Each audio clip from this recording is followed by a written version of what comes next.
ఇక్కడ నేను చెప్పాల్సింది ఏంటంటే అమ్మ, వాళ్ళ ఒక హీరో ఏదైనా సినిమా చేస్తున్నాడంటే ఆ హీరో సినిమాలో ఇంకో హీరో వచ్చి ఒక క్యారెక్టరో ఒక విలన్ ఒక కమెడియన్ చేస్తున్నారా? ఇప్పుడు ఆ రోజుల్లో నాగేశ్వర సినిమాలో రామారావు చేసేవారు, రామారావు సినిమాలో నాగేశ్వర చేసేవారు, వాళ్ళిద్దరు సినిమాల్లో సోమబాబు గారు చేసేవారు, కాంతారావు చేసేవారు. ఇప్పుడు అసలు వాళ్ళ క్యారెక్టర్ ఏంటి ఇదేంటి అని చూసేవాళ్ళు. రామారావు ఎంత గ్రేట్ అమ్మ, రక్త సంబంధం లాంటి టైటిల్స్లో ఆయన సినిమా చేశాడు.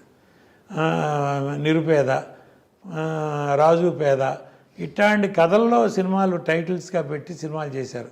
వాళ్ళ మీద వాళ్ళకి నమ్మకం ఆ రోజుల్లో హీరోలు.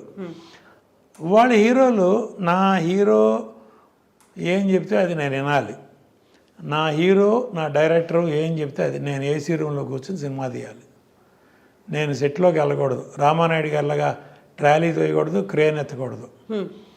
అటువంటి పరిస్థితిలో వాళ్ళ నిర్మాణ రంగం ఉంది. ప్రొడ్యూసర్ అంటే కేవలం ప్రొడ్యూసర్ డబ్బు పెడితే చాలు, మీ మేనేజర్కి సూట్ కేసు ఇచ్చి పంపండి, మేము సినిమా తీసి ఫస్ట్ కాపీ చూపిస్తాం. అంటే సార్ ఇక్కడ ఒక చిన్నది ఏంటంటే 24 క్రాఫ్ట్స్ అనేది చూసుకోవడానికి, లేకుంటే అది వాటి మీద పట్టు అనేది ఎక్కడ ఎవరెవరు సూట్ అవుతారు, దేనికి ఏది బాగా పండాలి, ఇవన్నీ చూసుకునేది ఒక కెప్టెన్ లాంటి డైరెక్టర్ కదా, డైరెక్టర్కి వదిలేస్తే అయిపోతుంది. అలా ఇప్పుడు నేను చేసే రోజుల్లో నేనే కాదమ్మా, నా ముందు తరం కానీ నా బ్యాచ్లో ప్రొడ్యూసర్లు కానీ ముందు సబ్జెక్ట్ ఫైనలైజ్ చేసుకునేవాళ్ళం, దాని తగ్గట్టు డైరెక్టరు, దానికి తగ్గట్టు క్యాస్టింగ్, సినిమా తీసేవాళ్ళం. అప్పుడు నేను సగం పెడితే నా డిస్ట్రిబ్యూటర్లు సగం పెట్టేవాళ్ళు. డిస్ట్రిబ్యూటర్లు అండర్ ప్రొడక్షన్లోనే కమిట్ అయ్యేవాళ్ళు, అడ్వాన్స్ ఇచ్చేవాళ్ళు. వాళ్ళకి షెడ్యూల్కి రష్ చేసి చూపించేవాళ్ళం. మేము మీరు ఇచ్చిన డబ్బుతో మేము ఈ సినిమా తీసాం, ఇంత లెంత్ వచ్చింది, ఇదిగో సినిమా అని డిస్ట్రిబ్యూటర్లకి రష్ చేసి చూపించేవాళ్ళం అమ్మ. అది పాత తరం నుంచే నవైగ ఫిలిమ్స్, అన్నపూర్ణ ఫిలిమ్స్, లక్ష్మీ చిత్ర ఇవన్నీ ఉన్నప్పుడే రామానాయుడు గారు కూడా డిస్ట్రిబ్యూటర్కి సినిమా వేసి చూపించిన రోజులు ఉన్నాయి. రష్ ఫస్ట్ కాపీ కూడా కాదు, షెడ్యూల్ వైజ్ రష్ చూపించి తర్వాత ఇన్ని రోజులు షూటింగ్ ఉంటుంది, మాకు ఇంత పెట్టుబడి అవసరం, డైరెక్టర్ ప్రొడ్యూసర్ కూర్చొని బడ్జెట్ వేసుకుని దాని తగ్గట్టు నేను ఇంత పెడతాను, మీరు ఇంత పెట్టండి అని డిస్ట్రిబ్యూటర్ పెట్టిన డబ్బు ఇంకెక్కడ వేస్ట్ పోవట్లేదు అని వాళ్ళకి నమ్మకం క్రియేట్ చేయటం. డిస్ట్రిబ్యూటర్కి ఇప్పుడు వాళ్ళు ఇచ్చిన డబ్బు నేను తీసుకుని ఏదో చార్మినార్ కొనుక్కున్నాను అనుకోకూడదుగా. అట్లా ఆ నమ్మకం క్రియేట్ చేయడానికి మరి వచ్చింది నా ముందు తరం. నేను పెట్టిన రూల్ ఏం కాదు అది, నేను అంతకుముందు ఉన్న రూలే నేను ఫాలో అయ్యా.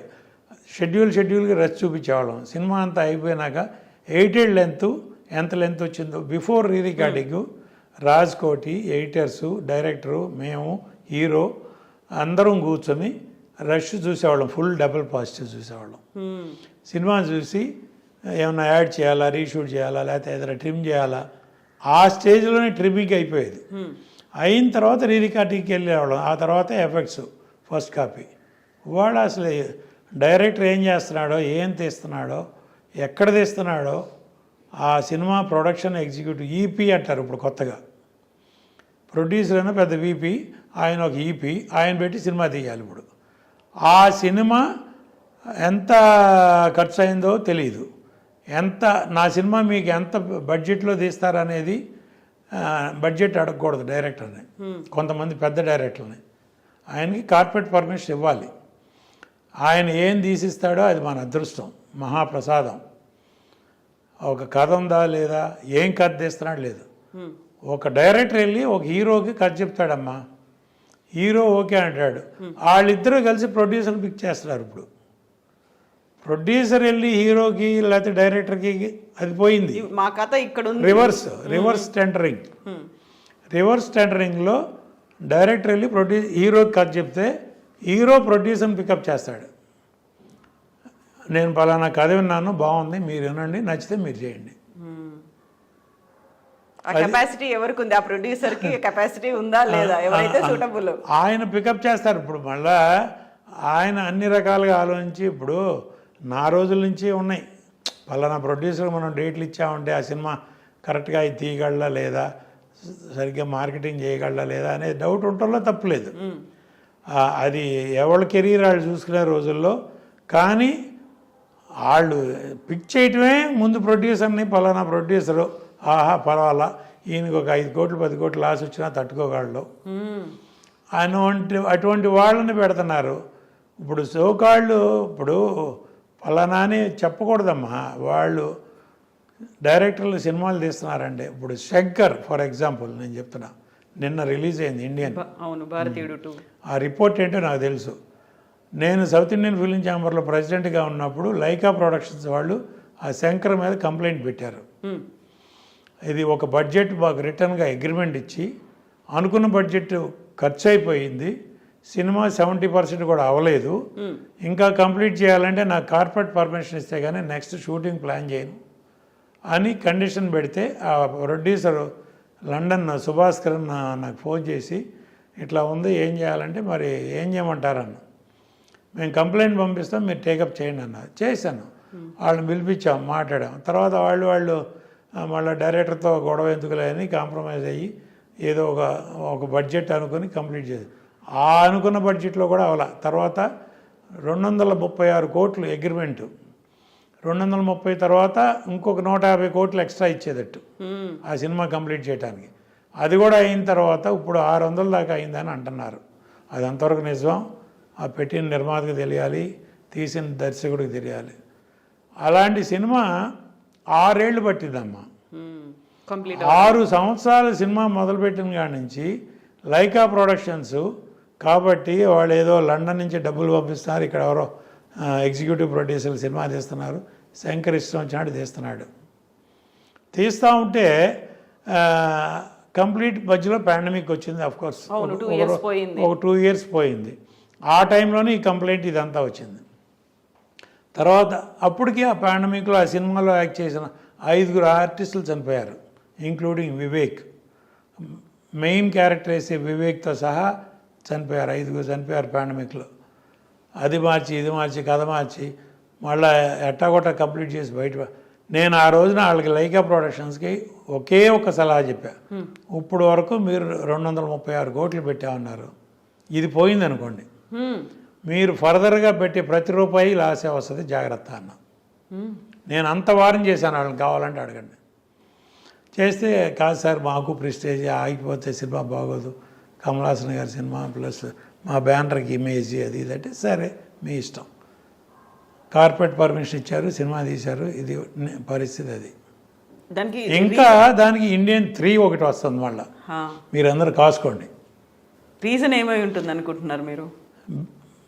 కథా కాకరకాయ లేదమ్మా. ఇప్పుడు అమ్మ మనం ఒక కథ అనుకుంటాం, కథ తగ్గట్టు డైరెక్టర్ అనుకుంటాం, దానికి తగ్గట్టు ఆర్టిస్టులు అనుకుంటాం, వాళ్ళు మన కంట్రోల్లో ఉంటారు. నేను సినిమా తీసే రోజుల్లో అమ్మ నా కథ మొత్తం డైలాగ్ వర్షన్తో సహా రెడీ అవ్వాలి. స్క్రిప్ట్ రీడింగ్ 2-3 సార్లు చేసేవాడిని. ఒక సినిమా చేస్తానే ఇంకో సినిమా పని చూసేవాడిని నేను. స్క్రిప్ట్ రీడింగ్ చూసుకుని లెంత్ చూసుకుని దీనికి కాస్ట్యూమ్స్, క్యారెక్టర్లు, ఆర్టిస్టులు ఎవరు, దానికి ఆర్టిస్టులకు కావాల్సిన కాస్ట్యూమ్స్ అసిస్టెంట్ డైరెక్టర్ని అడిగి ఎన్ని చేంజెస్ వస్తాయి, ఎంత కాస్ట్యూమ్స్ కావాలి, ఏం కావాలి, ఫుల్ పిక్చర్కి సరిపడే కాస్ట్యూమ్స్ రెడీగా ఉన్నాయి, ఫుల్ పిక్చర్కి సరిపడే ప్రాప్స్ రెడీగా ఉన్నాయి, అన్నీ రెడీ చేసి వాళ్ళ పొరపాటున ఒక ఆర్టిస్ట్ రాలేదు ఏదో హెల్త్ ఇష్యూలో, ఆల్టర్నేటివ్ నా షూటింగ్ ఆగేది కాదమ్మా. ఆల్టర్నేటివ్ ఏంటి, పలానా పని ఇదే ఆర్టిస్టులతో వేరే సీను, దానికి తగ్గట్టు కాస్ట్యూమ్ లేవు, ప్రాప్స్ లేవు అని అనకుండా మొత్తం రెడీగా పెట్టేవాడిని. అన్నీ ప్రీ ప్లాన్డ్గా పెడితే 32 నుంచి 35 రోజులమ్మా నేను పర్ సినిమా, అంతకంటే ఎక్కువ షూటింగ్లు చేయలే. దానవీర సూరకర్ణ ఎన్టీ రామారావు గారు 3 వేషాలు, ఒకే ఫ్రేమ్లో 3 రామారావు గారు కనబడతారు. 3 వేషాలు, ఆయన డైరెక్టరు, ఆయనే ప్రొడ్యూసరు, అన్ని బాధ్యతలతో 45 రోజుల్లో ఆ సినిమా కంప్లీట్ చేశారు.